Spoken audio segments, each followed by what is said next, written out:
So it seems like every nut on the market wants to become a milk these days. Isn't that right? Yes, grains and proteins included, including oat and soy as well. Not surprised since cauliflower is trying to be pizza, so here we are. Well, this is good alternatives for people like us who are lactose intolerant or looking for a vegetarian or vegan alternative to cow's milk. So today we're going to do a little taste test. We'll break down kind of the nutrition facts and what's good for different comorbidities, the ingredients in them, and their taste profiles. And to start off, we're going to do a little challenge. Yeah. In the front of the containers, you see a little shot glass with portioned out milk. We're going to blindly taste each one of them and tell you what we think of each of them. And how we're going to know what's under each is that we have labeled them. So now we're both double blinded. This is a double-blinded study. It is. Even the experimenter does not know what the results are. Except we all know that's coconut.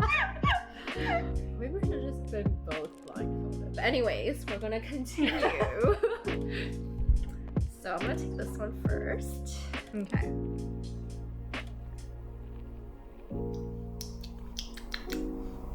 This one actually tastes very similar to milk. Okay. It's like a flavor I'm not really familiar with. So I'm gonna say that one is the not milk because I haven't tried this one yet. I'm not familiar with it. You're right. It does have that aftertaste to it. That like flavor profile. And it doesn't really taste like the nut milks or oat or anything like that. Reveal. Take a look. Not milk. Not milk. Yay. So what is not milk? So not milk is a dairy-free, cholesterol-free, gluten-free, soy-free product.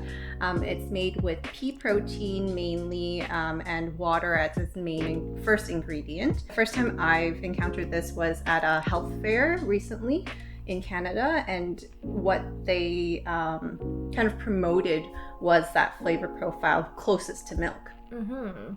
And if you're curious, for 1 cup, it's 80 calories, has 5 grams of fat, and 4 grams of protein. It also has the calcium and vitamin D quite close to milk product does too, but I'm assuming it's kind of in a supplement form. So this one in particular is 2%, but this brand is really cool in that it actually has 1% and a whole milk version. In addition to this 2%. Yeah. Pretty cool. All right, which one should we do next? Okay, well, I'll just try this closest to me one. Interesting. It's a lighter, kind of more bland flavor, I would say. I think, I'm guessing it's the almond breeze. I know this is the almond breeze. Okay. I'm very familiar with this flavor. And it's got that very distinct, like, aftertaste. I don't know how to describe it. It's almost kind of like a zinc, metallic-y taste? Yes, I would say metallic-y taste afterwards. So this is a low-calorie milk if that's what you're looking for. It's 30 calories per serving and low fat percentage as well, only 4%, but not the same as like a milk percent fat though. So calcium vitamin D profile is very similar. The other thing is this is going to be very low in protein. Again, it's quite watered down. All right, so let's move on to the next one. I'll pick this.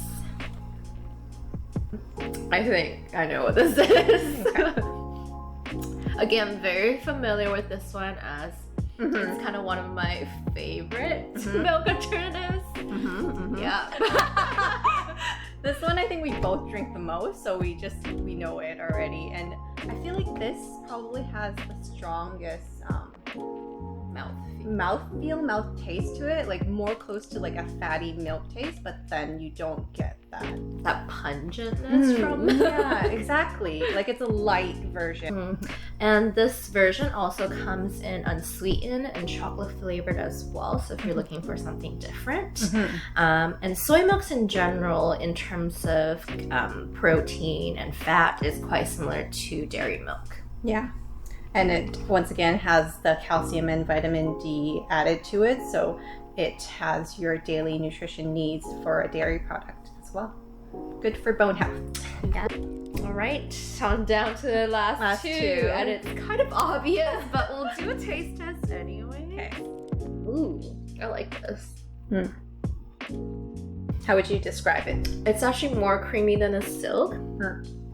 But I feel like, okay, this is the oat milk version. I feel like all of the oat milks that I've tried, I don't know if you have the same opinion, but have that grainy, grainy taste to it that I don't like per se in my milks. And this is one of the better oat milks I've tried. I will say I've tried the silk ones, and it also tastes like very watered down, like you're drinking the oatmeal leftover water. But also this is like the version that's for coffee and stuff like that, so it's probably a heavier fat percentage. Yeah, it has a bit more fat to get that foam. Yeah. So the last one, of course, is the coconut milk, and let's have a taste. She gives it to me first. It's actually very mild in sweetness and very tasty.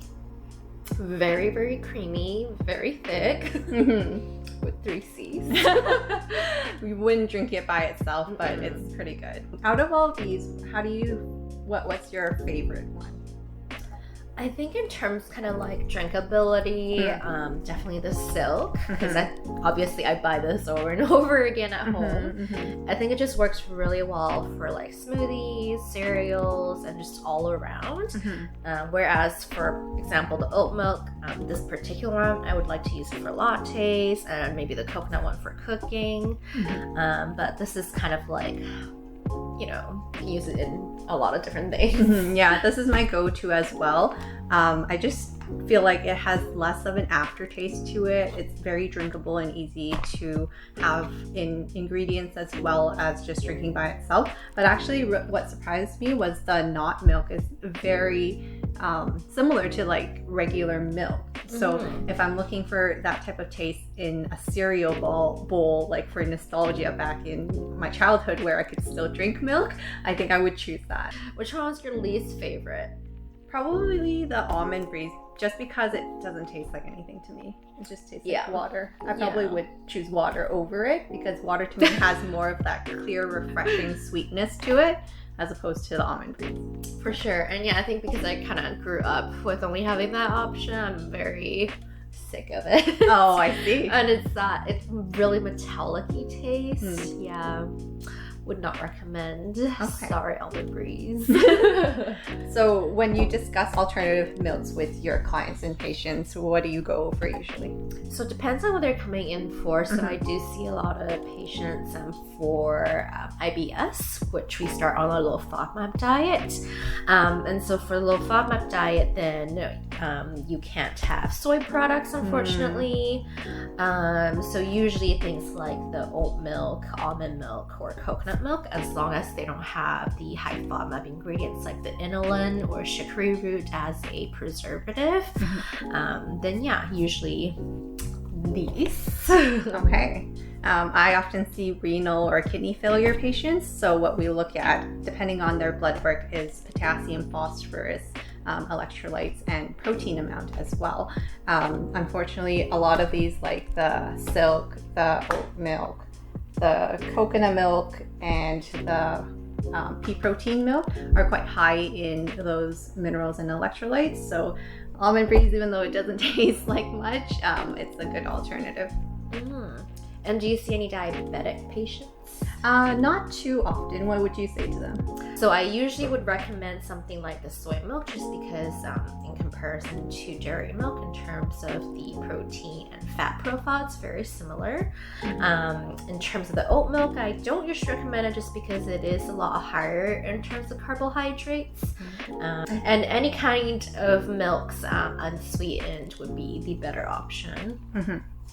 For my heart healthy patients, looking mainly for saturated fats or trans fats in these. Obviously the coconut milk is very, very high in saturated fats. This one is the only one that has 1/3 of a cup as its serving size, as compared to the rest of them has 1 cup as its serving size. but this still has the highest percentage of saturated fats, which is 65% daily value, which is It's crazy. a lot. So if you're avoiding saturated fats or high fat foods, probably don't go for the coconut milk. Yeah, and that's where they trick you as well. So always read the serving size. And compare labels equally as opposed to different serving sizes. So that brings us to the end of our video. If you liked this type of content reviewing nutrition information, make sure to give it a like, comment down below, and follow us. And with that, we'll Be back next time. Bye, guys.